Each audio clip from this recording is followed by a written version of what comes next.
Hello and welcome to ACS Golf and this week's review. I'm looking at this, the Titleist TSR2 driver from 2022.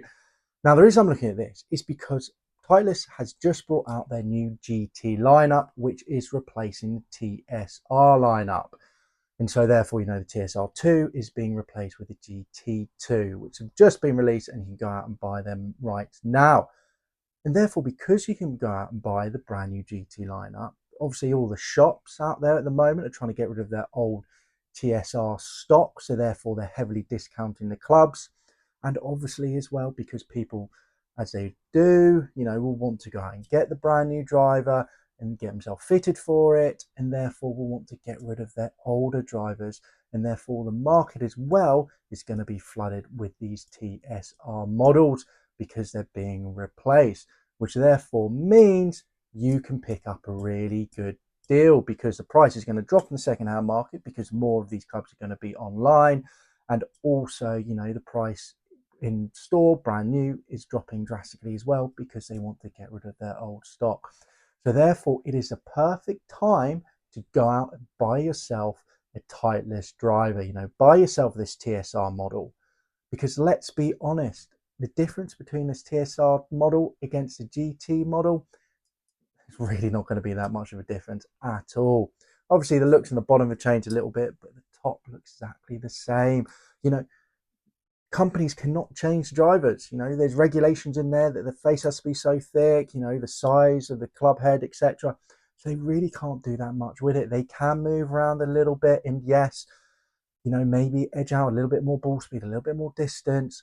But for your average golfer, you're not going to notice it. Maybe if you're, a tour professional and you're getting an extra 2 yards, then you might. But as an average golfer, you're not going to notice it.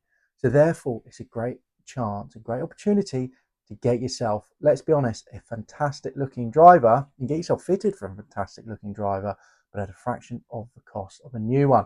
And we'll look at the costs of this compared to the GT at the end of this video. So as always, what we're going to do is we're going to have a closer look at this club. Then we're going to come back in here, go through all the technology that's in here, then get down to range and we're going to throw some figures at you. And then we'll come back here for the ACS Golf scale. And just before we have a closer look at the club, guys, remember to subscribe to the channel if you are, if you're a first time watcher. Hit that subscription button and the bell icon. Obviously, if you come back and you've been watching a few videos, you do remember to hit that subscription button so you do not miss out on great videos. So more reviews of new equipment, old equipment, and also some great extra videos in there as well. Got a few quite cool clubs to put up against each other to find out who's the winner over the next couple of weeks as well. So you don't want to miss out on that. So there you go, a little bit of admin there for you guys. But anyway, now let's have a closer look at this, let's be honest, beautiful looking club.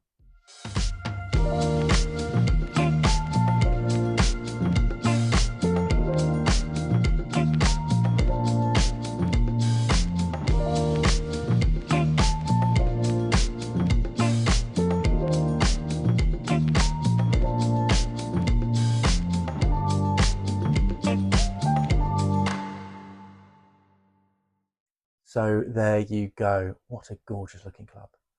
Titleist really have smashed it when it comes down to looks over the past couple of years. They haven't changed it a lot every year. They know simplicity is best and they've stuck with it with the TSR range. Absolutely gorgeous. Now, let's get into the technology. First thing I mentioned with this club, it's a TSR2. So this one is basically aimed for the masses. You have the TSR1, which is for the more slower swing speed players and sort of maximum forgiveness.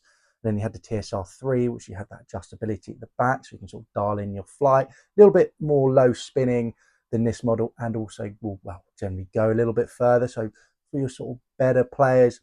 And then you had the TSR4. The 4 was the low spinning beast, most workability, very much aimed for that sort of really good player who also liked that compact driver. So there you go. Those are the different lineups. But yes, as I mentioned, I've got the TSR2. So let's go into the technology that's in here. So off Titleist website, so TSR2 driver, maximum speed and distance. So the TSR2 is slimmed down and ramped up for players who make contact across the entire surface of the face, the general public. It combines our most significant CG shift with a new multi-plateau V VFT face to boost speed across the face, all within a cleaner, refined shape that inspires total player confidence. You'll notice as well with Titleist, they don't use carbon fiber. So a lot of drivers, you have carbon fiber in them. Titleist, you do not. I have seen reviews of the new GT. I still don't think they use carbon fiber in there either. I could be wrong. I can't remember the top of my head. If you do know, let me know in the comments down below. I'm pretty sure they still don't. So the benefits of this club is the idea it's high launch, low spin, fantastic, maximize distance, optimize speed, increase stability across the face, obviously forgiving, player preference shaping. Personally for me, that is ideal. I love that shape. Not too long in the back. It's just beautiful. Very beautiful driver. Features a multi-plateau VFT variable face thickness design, aerospace grade titanium. So that's the way, Titleist has been very good of, getting the titanium, getting it strong and also ultra light. So just like all the other clubs that use a lot of carbon fiber, they can still move the weight around, well, the way they want to really maximize performance in the club. So they don't need to go to that carbon fiber because they're using the titanium. Improved aerodynamics and sure fit adjustability, which is great. I love their sure fit. You can loft it up so many degrees, you can decrease it by so many degrees, but you can also keep the lie the same. A lot of other clubs with their adjustment sleeves, increase a loft, decrease a loft, but then you're opening up the face or closing the face, and so it can affect actually the ball flight. With Titleist, you can actually keep it the same throughout, so increase the loft, but keep the face in the same position, which I really, really like. Moving on and saying a little bit more, so going into sort of all the real depth of the technology, so improved aerodynamics and player preferred shaping. So greater speed means greater distance, and the new shape of the TSR2 has been refined to make it as fast as possible through the air. The redesigned toe shape also improves the face angle for a better look at address. There you go. A bit like a Formula One car at the front there, doesn't it? A bit. Really cool. Moving on, multi-plateau VFT design. This new construction approach builds the face inward, layer by layer, to create nearly consistent CT across the entire hitting surface. In other words, it produces amazing forgiveness and ball speed from every strike anywhere on the face, whether pure or miss hit. Perfect. That's exactly, let's be honest, we all need. More forgiveness, the better in my mind. Optimize speed and stability. So CG placement plays a key role in both speed and forgiveness. For TSR2, the CG has been shifted both lower and more forward to increase ball speed while improving launch and spin. So they do have a weight at the back there, which does have some weight at the back to obviously help that forgiveness, but they are sort of shifting it more towards the face and at the bottom, to help the ball get up in the air, but also to increase that ball speed. More weight at the front tends to make low spin and increase ball speed. Moving on, obviously, the sure fit adjustability that I've discussed. And then obviously they've got premium shaft options, as you'd expect from Titleist. So with the TSR2, so you could get it in 8 degrees, right hand and left hand, 9 degrees, right hand and left hand, 10 degrees, right hand, left hand, and 11 degrees, right hand, left hand as well. So right up to the spectrum there, which is pretty good. You can't get it in 12 degrees. The only Titleist model you could get in 12 degrees is the TSR1. So there you go, guys. There's all the technology that's in this little beauty. Shout out to the head cover. Obviously very nice premium head cover, as you'd expect from Titleist. Maybe a little bit more in the middle of it, to be fair. Possibly, but still pretty good. All right, now let's get down to the range. I'm going to throw some figures at you, and then we'll come back here for the ACS Golf Scale. All right, see you in a bit. Here I am down the range with the driver now. Some of these shots are, well, a little bit different from the normal shots, but I was just trying to work the ball a little bit more and try and get a bit more of a fade and then get the ball to work out right as well, which actually worked quite well with this driver, so very happy with it. But anyway, moving on to the figures. So for me, on average with a driver, I'm looking total distance of 250 yards. Anything above that is great. So with the Titleist TSR2, on average I was getting 242 yards carry, total distance of 263 yards, ball speed 153 miles per hour, launch angle 12 and height 76, with a swing speed actually of 99.3 miles per hour, so a little bit up on my normal sort of 98 miles per hour there. So generally really happy with the figures, and also happy with the fact that, you know, you can work this driver, you can move it left, you can move it right. Even though it is a driver for sort of more the masses, it still does have some decent workability in there, which I'm really happy with. Longest on the day, managed to get up to 283 yards, you know, ball speed 161 miles per hour, which was massive. So very happy with that. Here are just those figures in a table there. So average 263 yards total distance, really happy with that. And the ball speed as well, you know, averaging 153 miles per hour.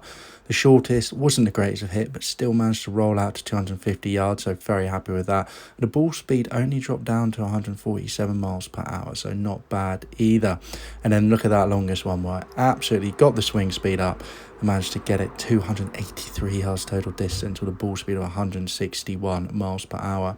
One thing I will say as well is when I was hitting this right, the club really was very consistent in launch and distance as well. So there you go. What can I say about those figures? You know, on average, 263 total distance.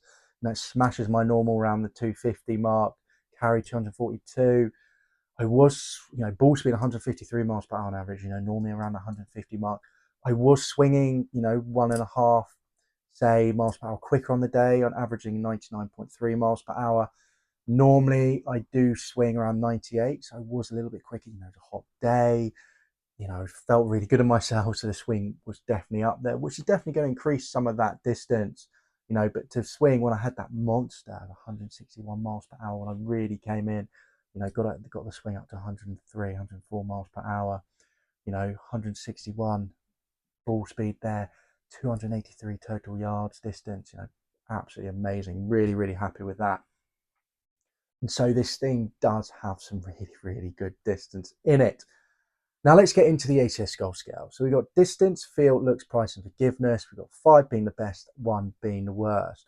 Distance for me is quite difficult with this because, you know, if you do other research and everything like that, and you put this in the hands of a lot of other people, PGA pros, for example, etc., it's long, but it's not hugely long. So it's very much still in its category. So it's the same as your sort of your dark speed X's, the same as your sort of your QI10s, your Stealth 2s.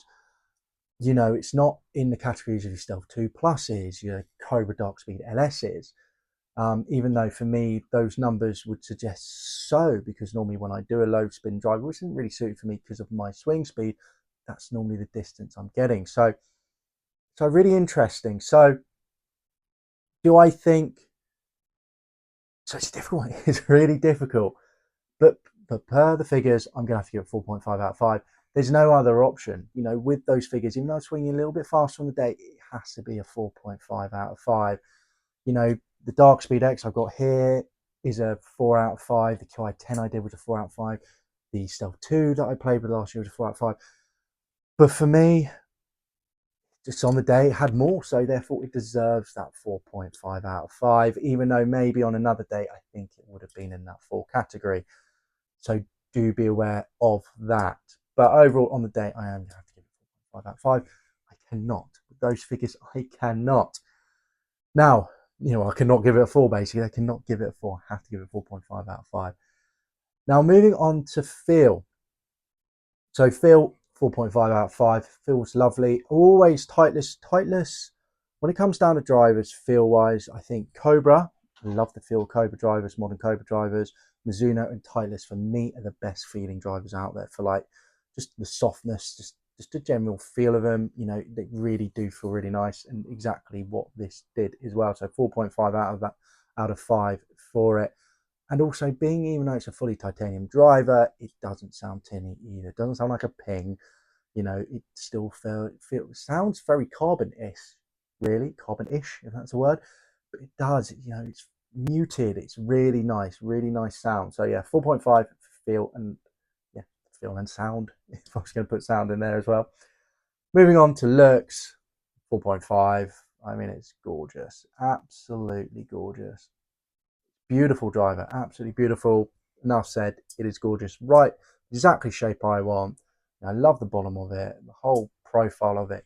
It is great. So 4.5 out of 5 for it. Moving on to forgiveness. Forgiveness, this isn't obviously the most forgiving model. That is the TSR1, but the forgiveness level in this is very good. So 4 out of 5. Very much online with the QI10s, your other sort of categories of drivers that go around for everyone, 4 out of 10. Really happy with it. There was a few mishits where the ball speed did drop to below 150, 147 miles per hour. It went down to on the shortest, another one 149. So there's a little bit of a drop off, but overall, really, really happy with that forgiveness. It's not the most ultimate forgiving driver. It's not, it's not a ping, 10K. It's not TaylorMade QI10 Max 10K, whatever. But it is really, really good forgiveness. I've given it a 4 out of 5. I'm really, really happy with that level of forgiveness. If I compare it to the QI10, like I said, the normal one, 4 out of 10. If I'm comparing against Dark Speed X, 4 out of 10. You know, the forgiveness didn't stand out of the others, if you see what I mean. So definitely, and they all have really good forgiveness, which all modern drivers tend to now. Unless you're looking at low spin models, the majority of your stock drivers that go across the board, they've all got really good forgiveness. It's the same with that. 4 out of 5. Very happy with it. Now moving on to probably the most important bit when we look to the price. Don't get me wrong, out at the moment, this thing is absolutely smashing it on the ACS Golf scale with the price. So, as I mentioned, this is the perfect time to pick up a Titleist driver if you want to pick up a Titleist driver, because Titleist drivers, regardless of new models coming out, because they come out every 2 years, really still hold their value.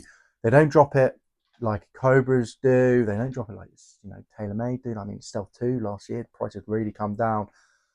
They really do hold their value. So for me, price, I've actually given it a 3 out of 5. I definitely think it's a really good time to pick this up if you want a Titleist driver. But I've given it 3 out of 5 because I definitely think they're probably, because it's a really good price for a Titleist driver at the moment. But there are definitely better, well, not better options, but similar options out there for other brands for cheaper price. So that's why it's 3 out of 5. But let's get into the price difference. Let's actually talk about the numbers when it comes down to price. So in the UK at the moment, you can pick this up brand new for £429. Still quite up there, but it's a big drop down for what it originally was. In America, you can pick up for $449. What I found, both these cases you might find them cheaper in other websites and stuff like that. But what I've found from my research, those are sort of the two lowest that I've found. The GT2 though, you're looking at £579, so an extra £150 in the UK. You're looking at $649 in the US, an extra $200. So you could save yourself £150, $200 by buying this, and then buy yourself a new putter. Go on the second-hand market, buy yourself a new fairway wood, get lessons. And believe me, to be fair, actually thinking about it, you probably buy this, have 2 lessons, and then you'll hit this further than the GT because you've had some lessons. You can hit this better, and also, like I mentioned before, the difference between this and the GT is really not that much. I mean, I saw a review between a PGA professional, Michael Newton, I think it is, who did basically he plays a GT, plays a TSR3 model, and he put it against a GT3 when it comes down to drivers. And there again wasn't a huge difference. The only reason he was getting more difference with the GT3 is they actually changed that. They put the weight further forward, well, really far forward rather than the back. So the spin was a bit lower, so he's getting more of a rollout. But overall, he even said, it's not a huge difference. And if you watch a lot of these channels now, everyone says it isn't a huge difference. So, you can save yourself some money and get this club. If you're looking on second-hand market over here, say in the UK, golf clubs for cash, you're looking just under that sort of £250 mark, which is around that sort of $310 wise. eBay at the moment, they're going for £250, so £230 as well. So around that sort of $300 mark. I can definitely see that dropping down over the next couple of weeks as more and more of these come online. So do keep your eye out on eBay, or Facebook Marketplace, or your second-hand shops, because these will be dropping even more soon. So yeah, so 3 out of 5. So there you go. So there's my review of the TSR2. Even though the price hasn't dropped that much, and yes, there are other competitors out there who perform just as well as this, but will be coming in cheaper at the moment with their sort of older models, I still think it's an absolutely fantastic time to pick up a Titleist if you want to try the route, because let's be honest, Titleist woods have been awesome for years, and it just shows in the ACS Golf Scale: 4.5 distance, 4.5 feel, 4.5 looks, 4 on forgiveness, which I could have maybe pushed up to 4.5 as well if I really wanted to. It's this a fantastic club, and it is a great time to go out and try it. So do that. And I even consider putting it in my bag, to be honest. I have taken it out on the golf course once, was not swinging well at all, so I don't feel really sort of justified it at the day. But when I did get it and I got it down the fairway, it did go a mile. So, you know, this might be replacing my Cobra myself. We'll wait and see. I mean, I did drive par 4 with this during the week actually and got an eagle. So it might not be coming out just yet, but I'm definitely thinking about it because this is a fantastic driver. All right, guys. Now I hope you've enjoyed this review of the Titleist TSR2. If you did, do give this video a like. Remember, as I mentioned before, subscribe to the channel and hit that bell icon so you do not miss out on weekly ACS golf reviews. And comment down below, do you play a Titleist driver? If so, let me know. And let me know as well if you're looking at buying one. What model you're looking at and why. Because let's be honest, Titleist have been making some great stuff. And that's why drivers are #1 on tour. All right, guys, I will see you soon for the next ACS golf review. All right, see you then.